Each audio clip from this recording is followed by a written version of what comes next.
slide there. Okay, so as I say, I'll provide an overview, explain the rationale, where we're at with the Health Exchange project, the application process and form, and the new revised reporting tool. So to give you a bit of a refresher, the Health Exchange project is focused on supporting community groups to deliver health and well-being activities in Peterborough.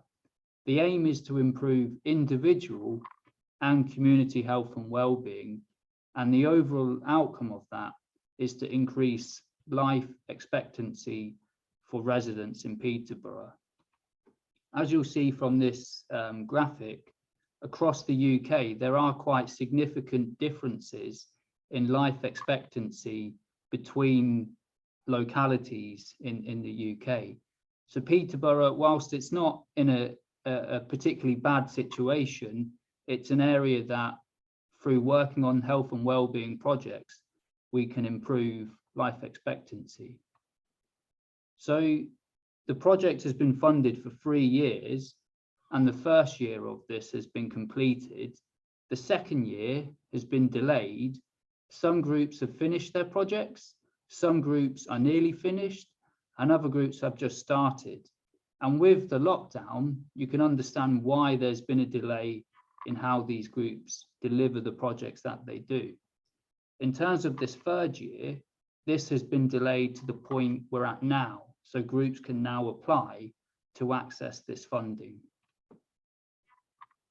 For the second year, this is the main areas that groups were delivering projects focusing on. So as you can see, a main focus around healthy lifestyles, health and well-being, and awareness of food poverty, food inequalities, and diet, and other support on mental health. If we were to put this in where the funding has gone, you could see that the majority of funding has focused on healthy lifestyles and health and well-being, and almost a quarter has focused on improving awareness of food and reducing food poverty. So all really important areas, and that funding makes a huge difference in the work that community groups do.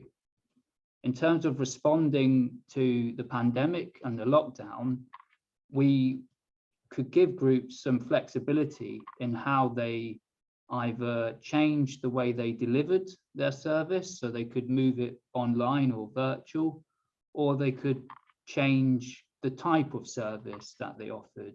So some groups acted as a mediator and supplied groceries, they did shoppings, they facilitated donations. So the Health Exchange money was not used as a donation, but it allowed those groups to accept and pass on other people's donations. Some groups focused on mental health, so supporting the mental health of their community.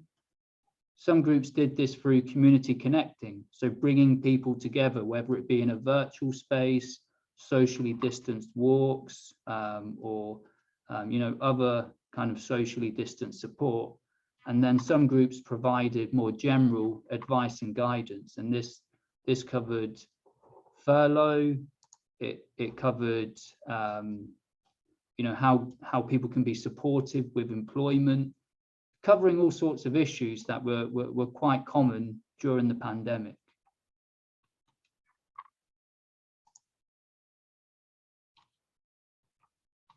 I've got 2 case studies here from 2 of the groups that have delivered sessions, and both of these groups delivered their sessions throughout lockdown. So the first is Jumped Up Theatre, who had to move their dance sessions online, but were still able to deliver it to over 40 people throughout the lockdown. And some of the feedback was that it really helped boost the confidence of people that were in lockdown, because they, prior to the sessions, felt like they couldn't really do anything, they couldn't improve their physical activity, but in doing the dance sessions, it gave them that space to do that.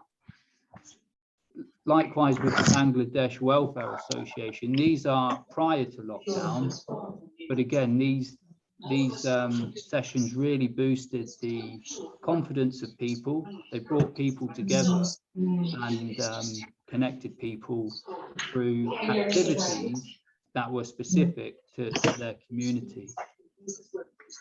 I had a chat with Mohammed, who had organised some of the sessions, and it was a really good reflection of the type of sessions that can be delivered. So it responded to the needs of those people, and they were reflexive and resilient in how they could deliver. So these two case studies hopefully give people a bit of inspiration for what they deliver. I tried the boss, which is okay like this, but it's okay. So where we're at now is the third year of the funding.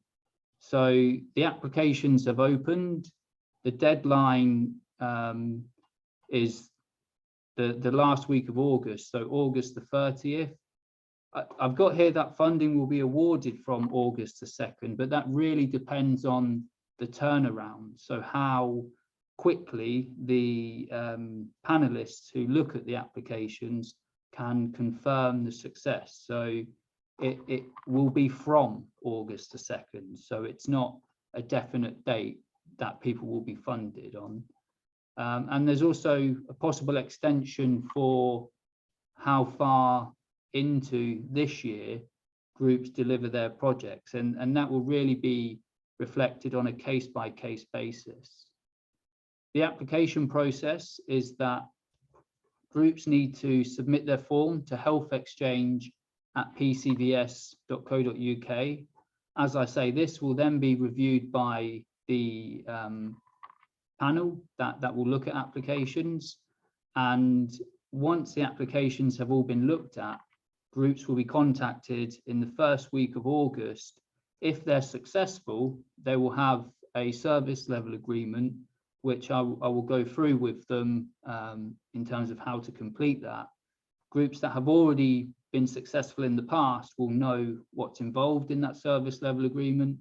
It's a bit of a transfer from their application form to a more contract-like document. So we will support groups in completing that. But as I mentioned, the form has changed slightly. So I'm going to try and bring up the new form so that anyone wanting to apply is clear as to what's involved. So in the new form, the general information is pretty much the same in terms of the overview, the guidelines and the conditions, but we have amended the key areas that groups will need to outline how their project will make a difference.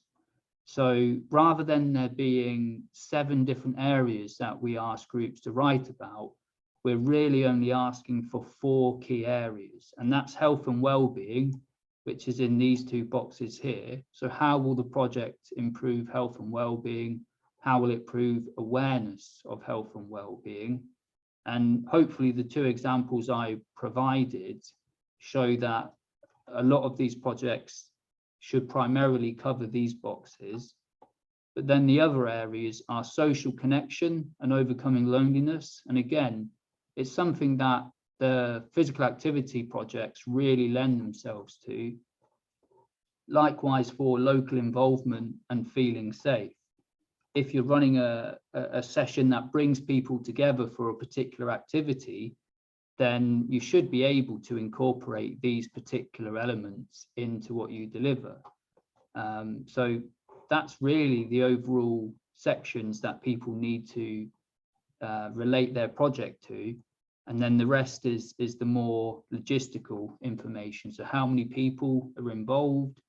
If possible, it would be good if people could highlight both the number of participants, how many will attend each session, how many will attend overall, but also the number of volunteers involved, because they also benefit from the project. The timescale, obviously that's important, and there's no right or wrong answer with this. It really depends on what you're delivering. Likewise with when it will run. In terms of the funding that people are requesting, there is up to £4,000, but people can match that with other funding or other revenue that they have set out for the project. So I would encourage groups to be as comprehensive as possible with what they include in this, because it can really cover all aspects of costings for the project, besides the kind of operational costs that would exist without the project. So it can't really go towards salaries or costs that you would be paying anyway. But if you are paying for service providers, so coaches, administrators, for the sake of the project, then that's definitely something you should include. Likewise with kit and equipment that's specific to the project, that's something you should include. Hall hire, facility hire, refreshments, these kind of things, they can all be included in there. So I would advise you to be, taking the perspective of, if you don't ask, you won't get it, that kind of view. Try and include as much in there as possible, but it has to be specific to the project. And the rest is just a declaration. So as I say, the form has been simplified compared to previous forms, and hopefully it's more helpful for groups that are applying for the first time. And yeah, thank you for correcting me there. The deadline is 30 of July, not the 30th of August. So I'll make sure that's clear to people. So going back to the slides, hopefully this brings us back. Yeah. I mentioned that we had a new application form, and that was that. And there's also a shift away in terms of the reporting that we ask groups to do. So rather than asking groups to cover 7 areas, we're asking them to focus on 4. So as mentioned with the application form, that was healthy lifestyles, making a difference, getting to know people, and feeling safe. So this relates directly to those areas on that form. So if you fill the form and outline how you're covering each area, it should be more simple for you to report on how you impact the people that attend your session.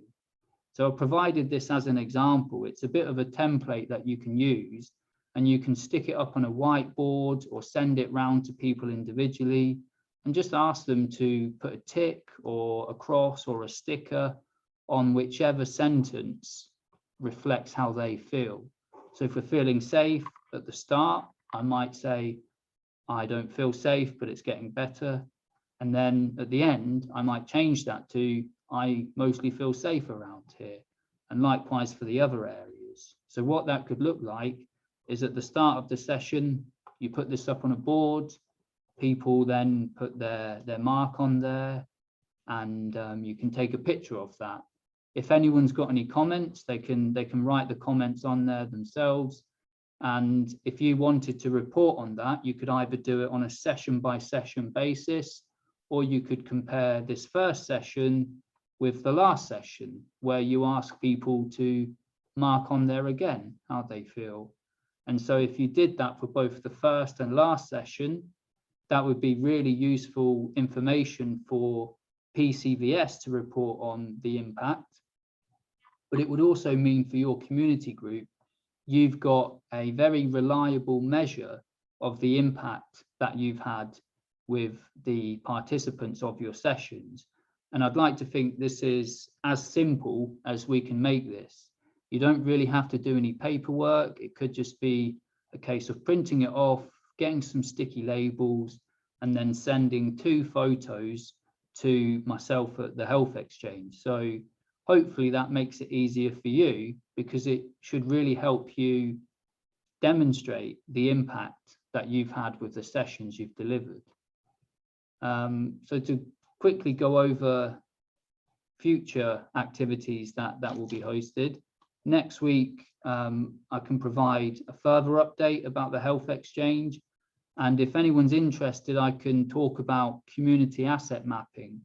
So this is really an exercise that looks at understanding the network in and around your organization in Peterborough. So if people are delivering similar sessions or they want to share facilities and resources, then that's something that can benefit you. And I will also discuss the health champion training. Really, it's an opportunity for me to get a sense of how many people are interested, so that if there's enough people, we can deliver some training in the future and continue what started before lockdown, because health champion training did start, but as far as I'm aware, we had to stop through the lockdown. So I want to use this as an opportunity to have a look again at who's interested and how we can make it benefit your groups and the work you do. So yeah, thank you for listening to the update. If you have any questions, please do ask, because as I say, there may be other groups with questions. Faustina. Well, I'll send you a message on the chat. Yeah. Just come have a look. About the date. And me too, yeah. Yeah, the date is the 30th of July in terms of the deadline. Sorry about the confusion there. And then that first week of August, we will look at the applications and confirm with people. Can I have a copy of the outcome star, please? I think it's really helpful, and I think others asked for that as well. Yeah, if you've received an email from Health Exchange in the past, there's a tab in there called Community Outcome Toolbox, and it's in that file. Oh, if you can't find it, I will send it to you anyway, but you should all have received a copy of that.